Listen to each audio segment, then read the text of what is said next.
আমি আছি চাঁদপুরে, দেখেই তো বুঝতে পাচ্ছেন যে চাঁদপুরে আছি।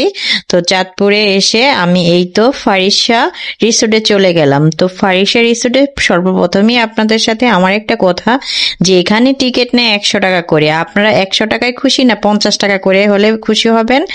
এই কমেন্টের মাধ্যমে কিন্তু অবশ্যই জানাবেন। আমার কাছে মনে হলো 50 টাকার টিকিট হলে সবচাইতে ভালো হবে। তা আপনারা অবশ্যই সবাই, আমার চাঁদপুরের ভাই বোন সবাই কিন্তু কমেন্টে জানাবেন যে 50 টাকা টিকিট ঠিক আছে নাকি 100 টাকা টিকিটই ঠিক আছে। তো এই তো আমরা ঢুকে গেলাম রিসোর্টের ভিতরে।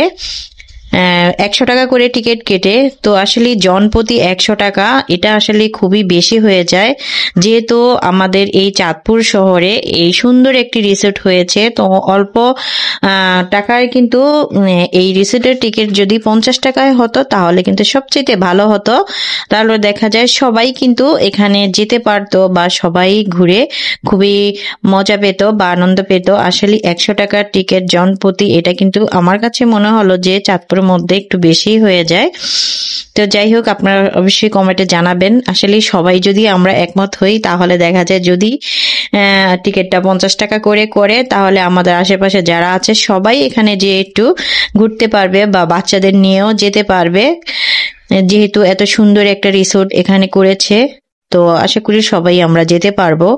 তো রাতের বেলায় কিন্তু এই রিসোর্টের সৌন্দর্যটা বেশি ফুটে ওঠে। দেখতেই পাচ্ছেন যে লাইটিং গুলো করেছে, লাইটিং গুলোর কারণেই কিন্তু আমাদের এই রিসোর্টটা রাতের বেলায় ফুটে ওঠে। তো এই তো আমরা রাতে বলতে সন্ধ্যার দিকে গিয়েছি।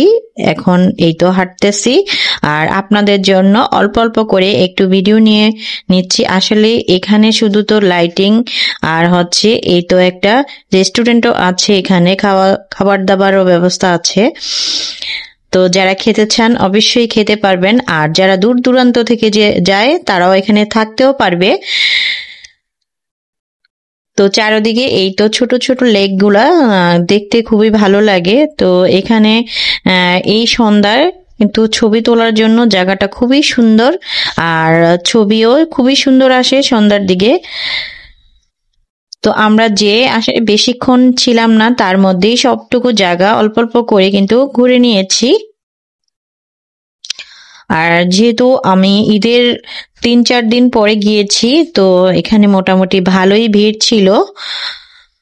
তো দিনের বেলা থেকে সবাই চেষ্টা করবেন সন্ধ্যার দিকে বা রাতে যেতে, তাহলে এই জায়গায় গিয়ে আপনারা সবচেয়ে বেশি মজা পাবেন। মানে দেখার সৌন্দর্যটা কিন্তু রাতেই ফুটে ওঠে। আর এখানে কিছু গরুর এই তো ফার্ম আছে, দেখতে পাচ্ছেন এখানে কিন্তু অনেকগুলা গরু আছে। তো বাচ্চারা বা অনেক বড়রাও কিন্তু এই গরু দেখতে পছন্দ করে, তারাও কিন্তু ঘুরে ঘুরে এই তো গরুর ফার্মের কাছে গিয়ে গরুগুলো দেখতেছে।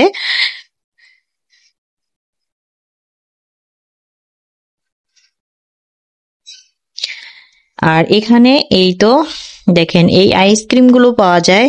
তো দেখা যায় আমরা যারা দূরে বা ঢাকা বা অন্যান্য শহরে থাকি সবাই কিন্তু এই আইসক্রিম গুলা দেখি। তো আমাদের চাঁদপুরে যেহেতু এই রিসোর্টের কারণে আমরা এই আইসক্রিমের এটা দেখলাম, কিন্তু এই আইসক্রিমের প্রাইসটা অনেক বেশি ছিল। তো যাই হোক, প্রাইস যেমনই হোক আর যাই হোক, যার সামর্থ্য থাকে সে খাবে আর যার সামর্থ্য না থাকে সে খাবে না। আপনাদের যদি এই ভিডিওটা ভালো লাগে অবশ্যই লাইক কমেন্ট শেয়ার করবেন। আজকের মতো এখানেই বিদায় নিচ্ছি। আল্লাহ হাফেজ।